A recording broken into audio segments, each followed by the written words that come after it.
Hi, everyone, and welcome to today's LinkedIn Live interview series. I am, this is a company that I actually hadn't thought a lot about what it is they did beyond its impact on my day to day that I can see. But I am really eager to hear more about the weather company and its CEO, Sheri Bachstein, who's joining us today.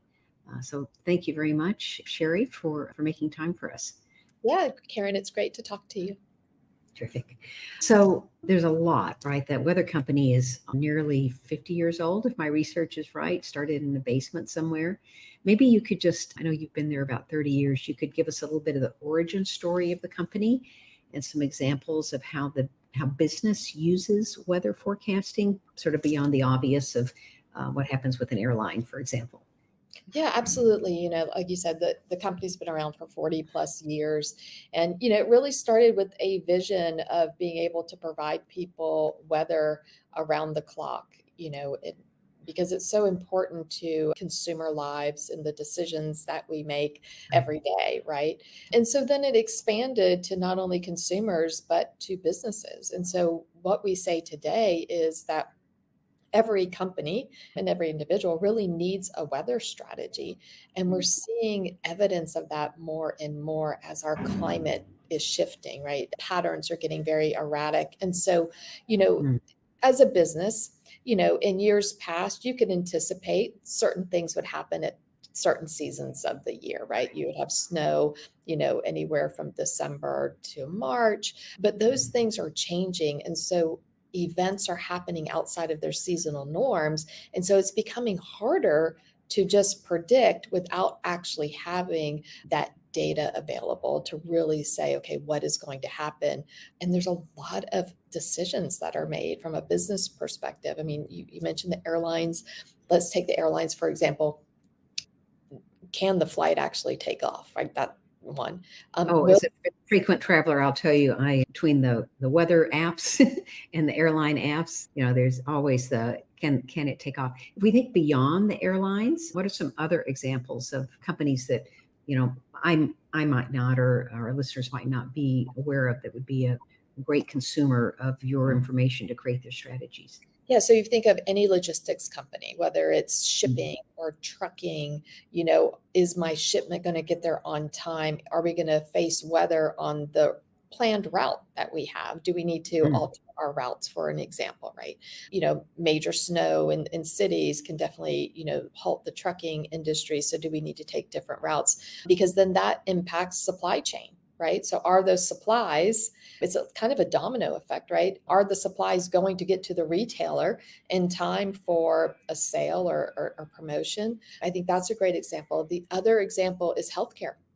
And so we know that weather impacts a lot of symptoms for a lot of illnesses. You think about migraine, you think about arthritis, allergies, and weather is a component that can bring on those symptoms for consumers. And so both from a consumer perspective, but also from a business perspective, do we have enough supplies at the pharmacy if it's going to be a really active allergy season, for example? And so we know that weather impacts, I actually often, when I talk about this, I'm like, Karen, can you think of an industry that weather doesn't impact?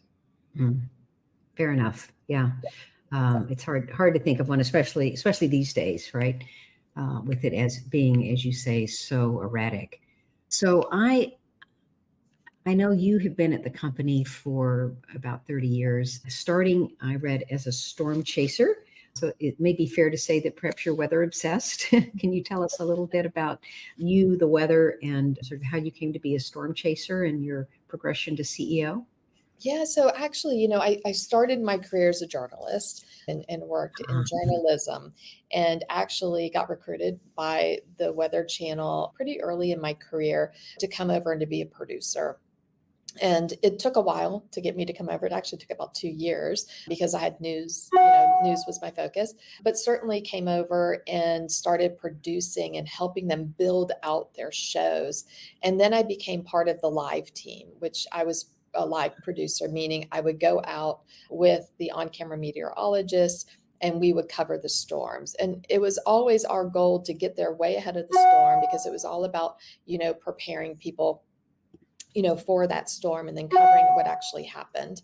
And so that, was really the goal. And so, yeah, so then I became on the storm chasing team and, got to experience a lot of different types of weather. Some of it amazing to see, some of it incredibly damaging to people and to lives. And so I definitely think it helped to drive my passion for what we could do as an organization to help people stay safe. Yeah. Oh, it's so important. I think I lived in Vermont for 20 years, and I always thought about like the VNA nurses who had to be on the road when the storms came, because that care was critical for them to give, and how to best give it, or, people who live in Tornado Alley, and how to best prepare for predicted events. And then, of course, all the destruction we've seen after that. I can only imagine what's gone on at the weather company in terms of technology and so forth over the last several decades. But maybe we could start just by talking about Francisco Partners recently completed its acquisition of the weather company from IBM. Can you talk a bit about this, and maybe what some of the goals of this deal or spinoff were, and what the future you see? What's the future you see for the weather company, sort of in the Francisco Partner version of itself? Yeah, I mean, there's one overarching goal with this transition from going from IBM to private equity, and it's all about growth. We have such an Mm. amazing opportunity to grow our technologies, to grow the products and that we're delivering to our customers. And so it really was about moving us to a home where we could be able to do that. And so we believe with Francisco Partners, with the breadth of their portfolio, that we were better positioned to do that as a standalone company. And so that really is the journey that we're on. I mean, if you think about how technology, especially AI, is evolving, we're there.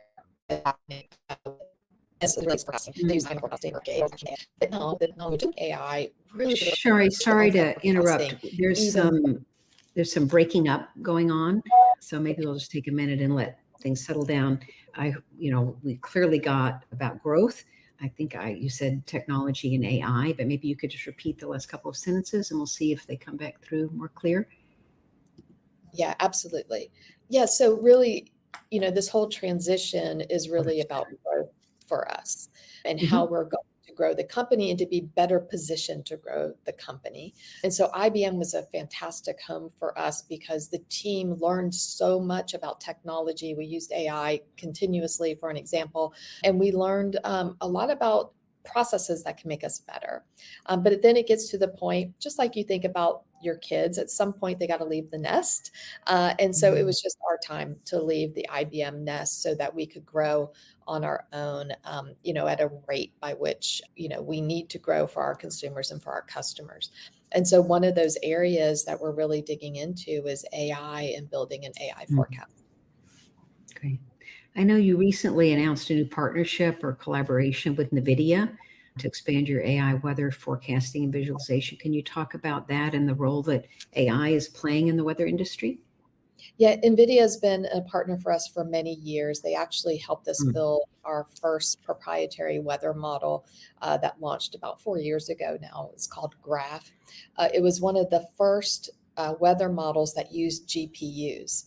And that's important because using the power of GPUs can give you more resolution. So you can get a forecast that's down to 3 kilometers, right? A lot of the forecasts in the market today are maybe 10 kilometers, a little bit broader, and they're still good forecasts, but where you're located and getting that precise can really make a big difference, especially, for example, if you live at the coast, right? You live at the coast, just a few miles in off the coast, the weather can be very, very different.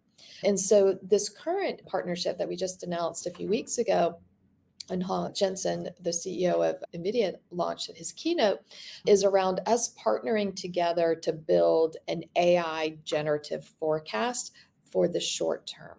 And so we've heard about a lot of weather forecasts coming out with AI from other tech players in this space, Google, Microsoft example. But those are focused on the long term, more climatology long term. Ours is focused on short term as a business, that is really where we play. It's all about what's going to happen over the next hour, the next 6 hours, Mm. 12, 24 hours. And so we're in partnership with NVIDIA to build out this forecast. It starts with looking at the data and building a very rich data set. So we're going to be using our graph model, which I just shared, and looking at that from a generative perspective, and then building out that algorithm. So what's the actual model? From there, those two pieces will really be open source. But from there, we will take it and then build out the next evolution of a forecast. And so it's really exciting work in our space that everyone is doing across the ecosystem. The big tech players, other weather companies, really looking to see, can we move from these physical models that we've used for many, many decades to now this generative AI model, all with the goal of, can we better predict Mother Nature and what's going to happen? That then leads to providing people with, decision points and how they can make better decisions. Yeah. Well, as someone who lives on the coast part of the year, I'm in Jupiter, Florida just now, I can attest to, it's amazing, right? Just the difference between here and a mile away, and the accuracy that just gets better and better of what's going to actually be happening in my neighborhood, just in terms of wind and tornadoes and, big weather events that you need to know about, in terms of, am I going to get in the car and go somewhere or not? Am I, what do I need to pay attention to? It's incredible, the accuracy, and it's only going to get better, as you say. So thank you for doing that work to keep us all safe. I think it's so incredibly important that you keep investing in that, right? And Yeah. it's not just for like what you look at as what's known as a deterministic forecast, right? Mhm. It's what we feel is the best scenario that can happen. But there's also this fourth component of data. I like to look at it. I think of data in a couple of ways. I think of it as Mhm. historical, what's Mhm. happening right now in the forecast. The fourth piece of it is probabilistic. So what are some scenarios that could happen, right? You take that deterministic forecast and you think about, so I live in Atlanta as an example, and if it snows, it can shut down the entire Yeah. city, right? So maybe the forecast is you're going to get a half an inch of snow, but maybe there's a 30% possibility that it could be like an inch to an inch and a half of snow. And so understanding that probability can really Mm. help businesses, because then, your DOT, your Department of Transportation, can have that backup plan. We definitely need some salt, but maybe we should have a couple extra, thousands of tons of salt waiting in case it's a much bigger event. And so that probabilistic will become more impactful with these AI models. Mm. Great. You mentioned having a weather strategy earlier. Could you say more about what that is and why it's important for every business to have one? Yeah, so weather strategy is really understanding fundamentally, how does weather impact my business? And it could be multiple ways, that you impact a Mm. business. We'll talk about maybe a retailer, for example. How is it going to impact my supply chain? So getting supplies to my stores. How is it going to impact consumer behavior, right? What consumers want to buy to make sure that I have enough inventory, right? And then how is it going to impact maybe my marketing, right? Because if I know Mm. that, a certain time of year, certain products sell, how does it impact my advertising spend? And those are just a few examples. So a company really has to look at, from end to end, okay, how does weather impact the decisions that we need to make as a company? And then making sure that you have the accurate data so you can make those decisions. So for a company, it's really twofold, right? One, it can help you save money, right? Because Mhm. you're prepared. And two, it can actually help the top line. And so what we see with some of our customers, you can have dynamic pricing as an example Mhm. of a way, that you can use the power of weather to drive revenue. And so really having that strategy is important, depending on, what line of business you're in. Yeah. So I think this is the thing most of us don't think about when we think about weather and the weather company is, how do you make money, and how are you helping other companies drive revenue? So really good Absolutely. examples of that. Yeah. Cool. Yeah, if you think about it, it starts with the weather data, and you have to have really strong, accurate data. But in some cases, data can be a little bit of a commodity. It's what can I do with that data? So how do I create insights from that data that really drive my business? So whether it's using expertise from our company from meteorological perspective, or giving us and combining data. So how do you take the weather data set combined maybe with your point of sale data to really look at trends, to really understand weather's impact? Those can then lead to really strong decisions on how you operate your company a little bit differently, that then have the two benefits, either saving on expense or driving top line revenue. Yeah.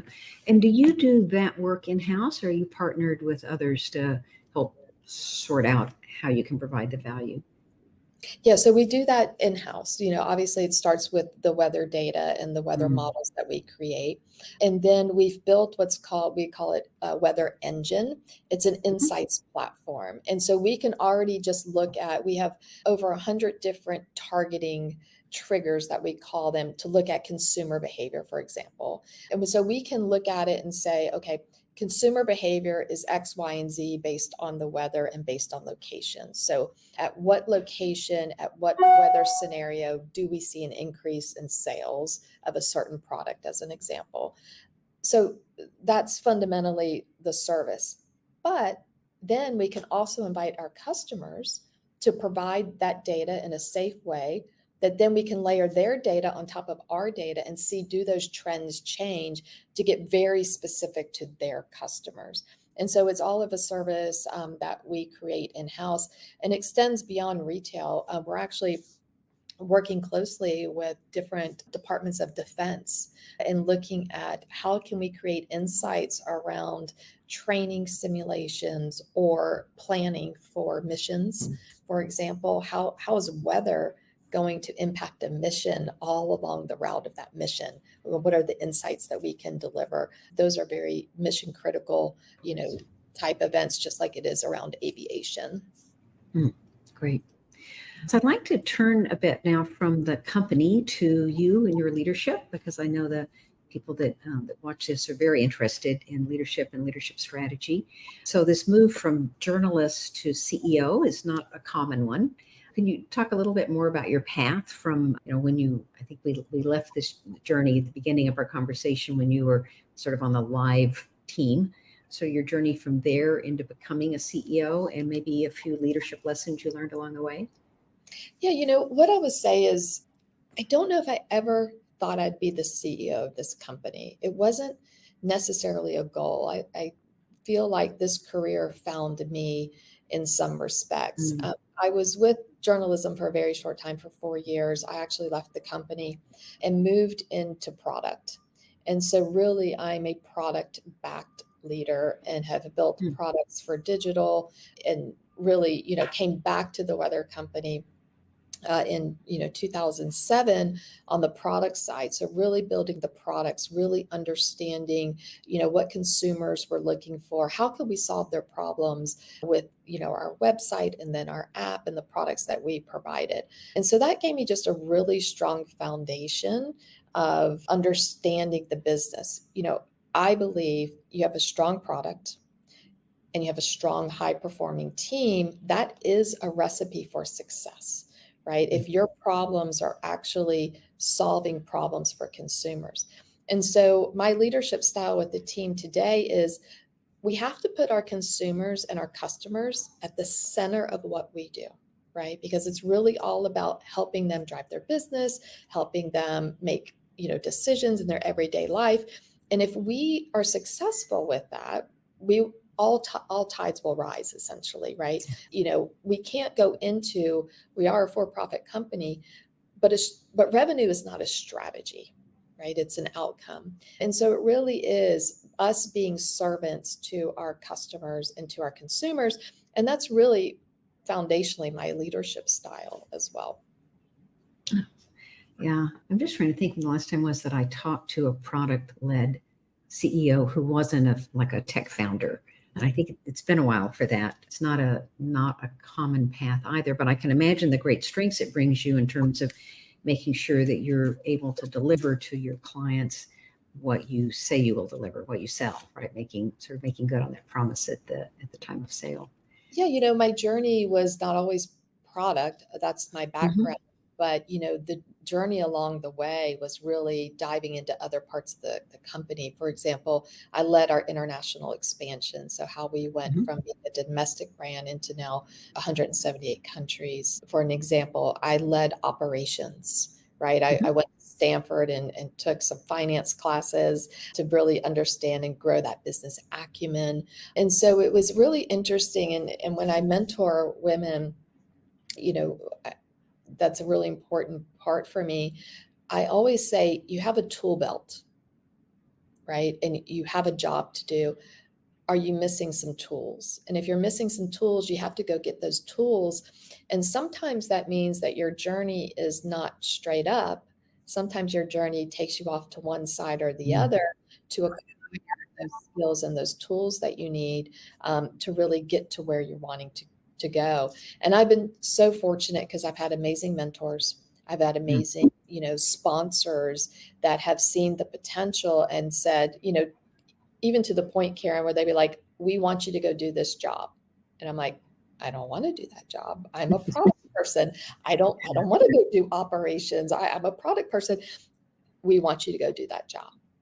And so I'm like, okay, so you have trust in those people, go do that job. And now it was all to make me more well-rounded, to understand every facet of this business and, understand what we need to do to be successful. And so I think being open and listening, to people that, you have put trust in. You call it your own personal board of directors. You've heard that term before, but I think that's really, really important.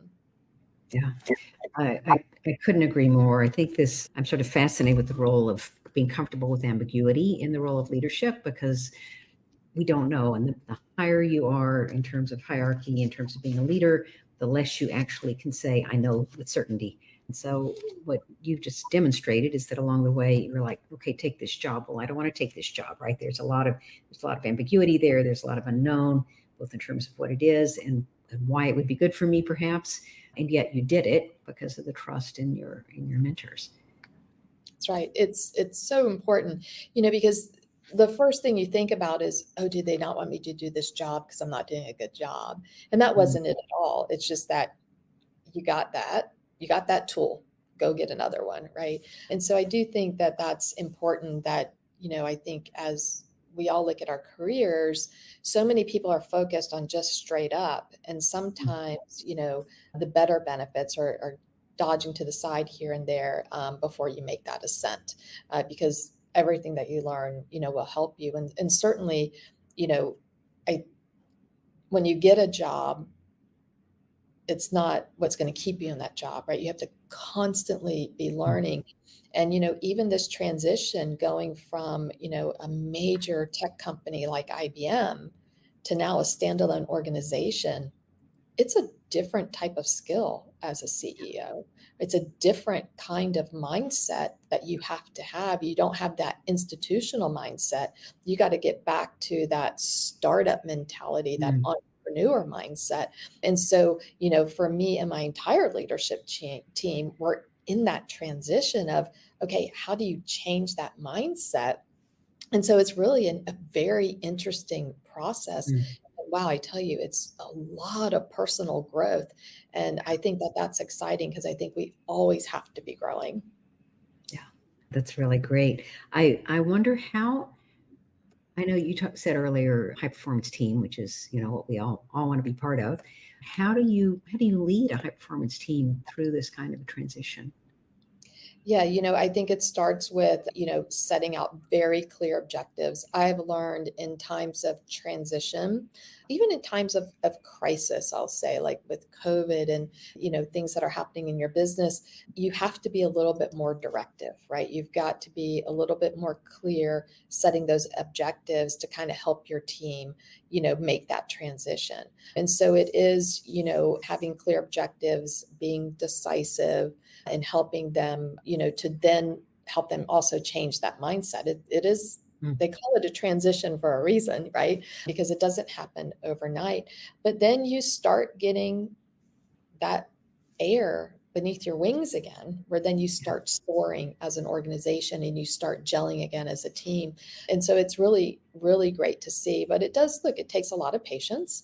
It takes a lot of experimentation, right? Because, we're setting our own course here. And so, really having that growth mindset where we're going to experiment. We might fail a little bit. We will fail fast. I mean, that's such a common phrase, but it is important, because with every failure comes learning, and ideally makes you stronger and more resilient as a organization.